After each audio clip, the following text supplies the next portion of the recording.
Hi guys, I'm gonna do my art lesson plan.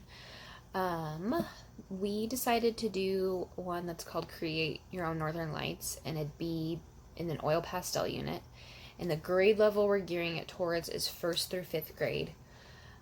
Our general objectives for this assignment is that students will understand that the Northern Lights and Aurora Borealis are the same thing. Students will be able to demonstrate an understanding of what the Northern Lights are. Students will be able to demonstrate an understanding and identify cool colors. And then our final one is students will be able to create their own Northern Light artwork using oil pastels or chalk, black construction paper, and the white cardstock paper. For this project, we're going to use oil pastels, but you could also use chalk. And it's preferred that you use the cool colors since that's typically what we see in Northern Lights, but depending on the age range, you could let your students use different colors. We'd also use black construction paper for the background, and then we'd use white cardstock that would be cut. Each student would get two pieces, and it's cut horizontally, so the long ways. And then we'd also have rubber gloves available for students in case they don't like the texture of the chalk or pastels, or maybe have clammy hands and it smears when they wipe it. We'd also have each student would have a paper towel just to kind of keep their workspace and their hands clean during this project. And then we also thought it'd be a good idea to include painter's tape so when students are using the cardstock, it's not sliding back and forth on the construction paper. And I think I would also probably provide students with a scrap piece of paper or an extra paper towel to keep their pastels on, just because I've noticed they break a lot and kind of chalky and it could get messy. And then we'll also read the books Aurora and the Polar Bear's Gift. Oil pastels, the history definition. So, a painting or drawing medium that is similar to pastels and wax crayon, but made with a non-drying oil and wax binder instead of a gum binder. They're usually less powdery, but more difficult to preserve with a fixative. So I think at this point I would show students some images of oil pastel artwork, and then we would discuss Edgar Degas. He was a very famous French oil pastel painter known for painting ballerinas. He's also regarded as one of the founders of Impressionism. And again, I'd use this opportunity to show pictures of his work, primarily the ballerinas that he painted. For safety considerations, we really want students to know not to put the pastels on anywhere near their face or their mouth. Make sure that students know how to properly handle the pastels. You do have to push down really hard, but we don't want them snapping them. And then make sure that students are handling the white cardstock properly because they're going to be tearing it and moving it around a lot, so it'd be really easy to get a paper cut. And then finally, we want to make sure that students know not to wipe their hands on their clothing or each other when they're finished or done with a section, and to clean up their workspace and their hands thoroughly when we're done with our project.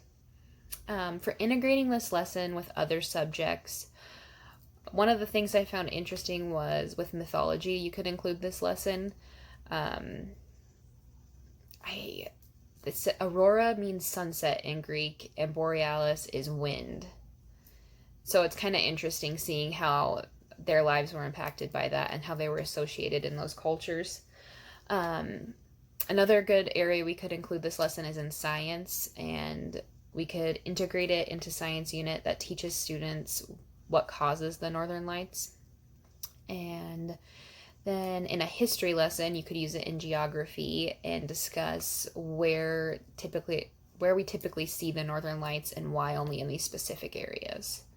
As far as vocabulary goes, we wanted students to know what the Northern Lights mean. So the Northern Lights are natural lights that appear in the sky, mostly seen in the high latitude regions.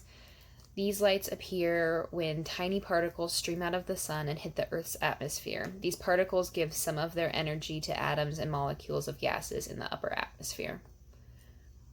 And then I think I'd also take that time to discuss if we have them here in Havre. I mean, we're called the Northern Lights, so we could discuss that. And I know every so often I get alerts on my phone that they're visible. The next term that we'd want students to understand is oil pastels. They're a painting and drawing medium. They're made from an oil binder, which gives them the appearance of looking wet. And then chalk is another one we'd want students to understand. It's a soft, powdery writing or drawing material that works best on a darker surface. And then cool colors are calming colors such as blue, greens, and light. And we'd remind our students that cool colors would be associated with kind of cold colors, or, so like light blues and that kind of thing, or even like tropical waters that are calming looking. And I think that is it. This is my project finished. And then I'm going to show you guys how to do it.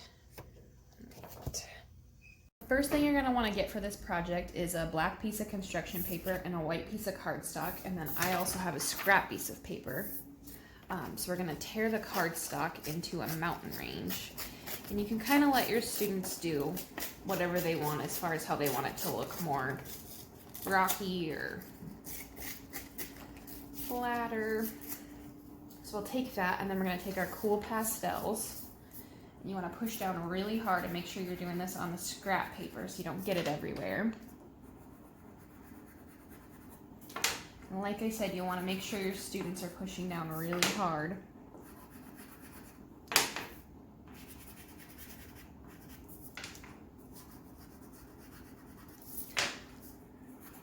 And then we'll take the cardstock and align it up on our paper, and then you'll take your finger and just kind of sweep the pastel up onto the construction paper and make the Aurora Borealis. And then if you want, you can take a second piece and rip a different mountain range and do more warm colors.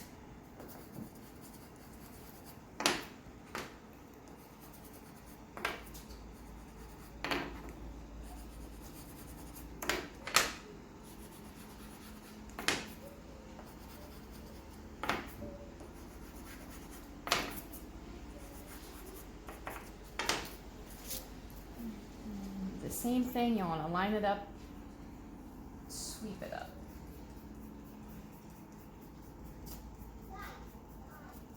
And some students, it might be better to use painter's tape to hold the paper down.